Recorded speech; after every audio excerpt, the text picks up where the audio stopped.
The bitter brew of life, coffee. Ah, coffee! The quiet companion, the stimulant, the promise of warmth in the morning and the whispered lie of invincibility in the hours that follow. We love it, we hate it. It consumes us in both ways, its intoxicating aroma rising like a question we never quite answer. This relationship, both sacred and profane, mirrors our existence itself. For we are all like coffee, a combination of comfort and discomfort, of things that feel essential, yet bring with them an endless cycle of questioning, regret, and longing for something more. It's absurd, isn't it? We pretend to know what we want, perhaps a life of clarity, of firm resolutions, of meaning so pure that it could be distilled into a single crystalline thought. And yet we wake up each day with our empty glasses that we hope will be filled, only to find that they rarely ever are.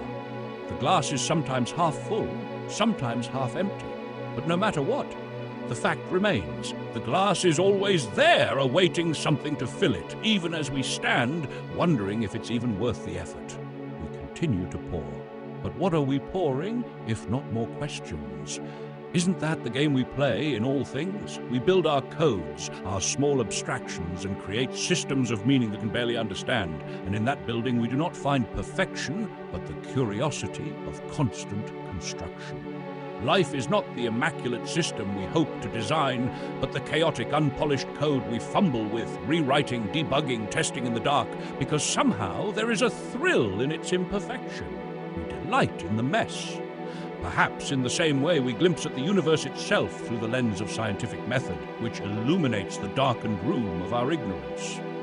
Yet, despite its brilliance, science leaves us standing at the edge of a cliff.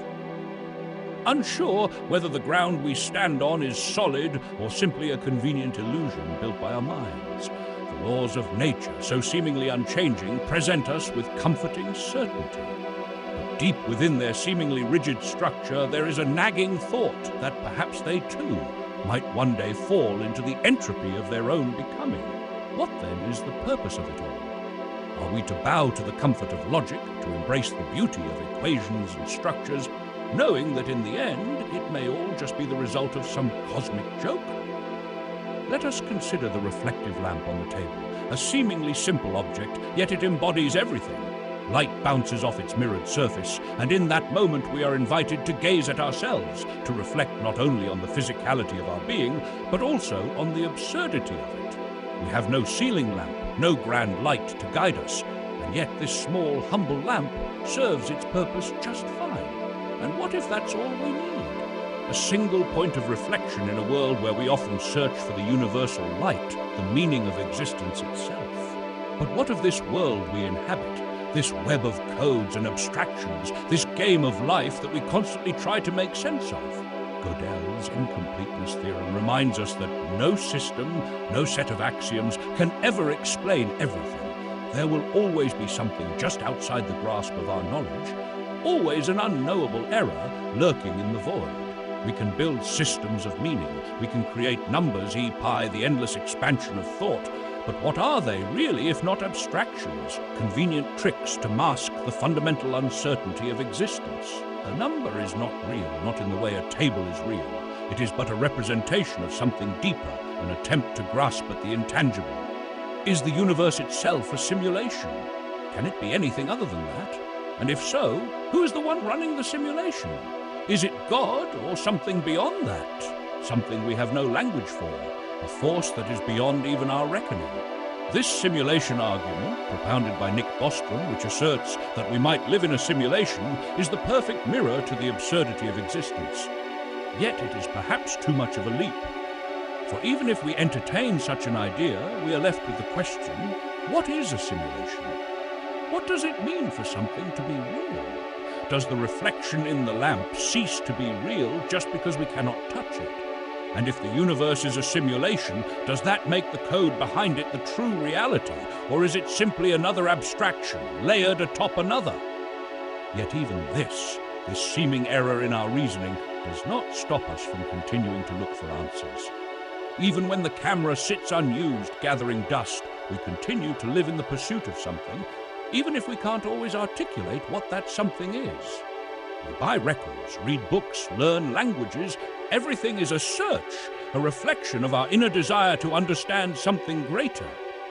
Whether it's the desire to glimpse the stars in the vastness of the cosmos, or the yearning to express something beyond the limits of language itself, we are all trying to write the program of life, even when the code is beyond us. And then we think of Lucifer, of the fall of man, of temptation and the fruit of the choices we make. Maybe in a sense we all walk in the garden, tempted by the forbidden, wondering whether the fruit is worth the fall. Lucifer, the snake, offering us knowledge, offering us the choice to see beyond the surface of things. We eat, we question, we reflect. And yet in the end we are left with ambiguity. What is the nature of knowledge? Does it set us free, or does it trap us in an endless cycle of interpretation? The loop that never quite ends.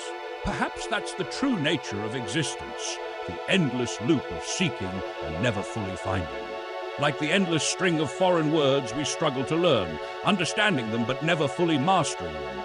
Like the vinyl player we rarely use, still functional, still capable of filling our lives with music, but so often neglected in favor of the easier, more convenient options. And yet, even in the silence, there is something. Even in the mistakes, there is something. Even in the reflections, there is something. That is the absurd beauty of it all. We continue, we build, we reflect, we live, and maybe, just maybe, that's all we need. For in this, in our imperfect, coffee-saturated lives, there is meaning. Not in the grand, universal sense that we imagine, but in the small, humble moments where we sit with ourselves, drink our coffee, look into the mirror, and realize that everything, every question, every contradiction, every strange thing is part of the same absurd and beautiful journey.